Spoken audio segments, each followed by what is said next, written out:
ஏன்பா என் பொண்ணு காந்தி ஜெயிச்சிருமாப்பா, என் பொண்ணு காந்தி எப்படியாவது ஜெயிக்க வைங்கப்பா, அதுதான்ப்பா எனக்கு முக்கியம். அந்த 4 சீட்ல ஒரு சீட்டு வந்து திரு டாக்டர் ராமதாஸ் அவர்களுடைய மகள் காந்தி, அவரை எப்படியாவது ஜெயிக்க வைக்கணும்னு சொல்லி ஒரு துடியா துடிக்கிறார் டாக்டர் ராமதாஸ். ரூபா நோட்ல இருக்கிற காந்தியை ஜனங்க மறந்துட்டாங்க. இந்த காந்தி எப்படி நினைப்பாங்களா அப்படின்னு ஒரு கேள்வி ஒண்ணு பெருசா போகுது. டாக்டர் அன்புமணி அளவுக்கு காந்தி இருக்கிறாங்களா, அதுவும் ஒரு மிகப்பெரிய ஒரு கேள்வி. வாரிசு அரசியல். இன்னொரு பக்கம் திமுக ராமதாஸுக்கு ஒரு யோசனை ஒண்ணு இப்ப கொடுத்துட்டு இருக்கு. தவேகா கூட்டணிக்கு போய் ஒரு 30 தொகுதி வாங்குங்க, 30 தொகுதி வாங்கி நீங்க தோக்கும் போது திமுக ஈஸியா ஜெயிக்கும்.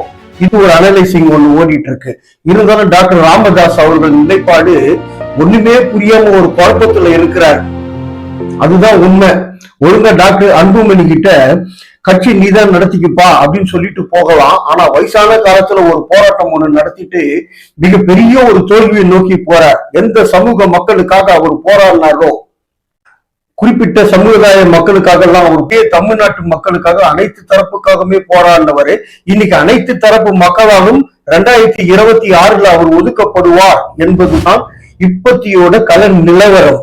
பொறுத்திருந்து பார்ப்போம். 4 தொகுதி வாங்கி கொண்டு திமுகவுக்கு செல்கிறாரா அல்லது 30 தொகுதி வாங்கி கொண்டு தவேகாவுக்கு செல்கிறாரா என்பதை நாம் பொறுத்திருந்து பார்ப்போம். அடுத்து ஒரு நல்ல பதிவுல நான் உங்களை மீண்டும் சந்திக்கிறேன். நன்றி, வணக்கம்.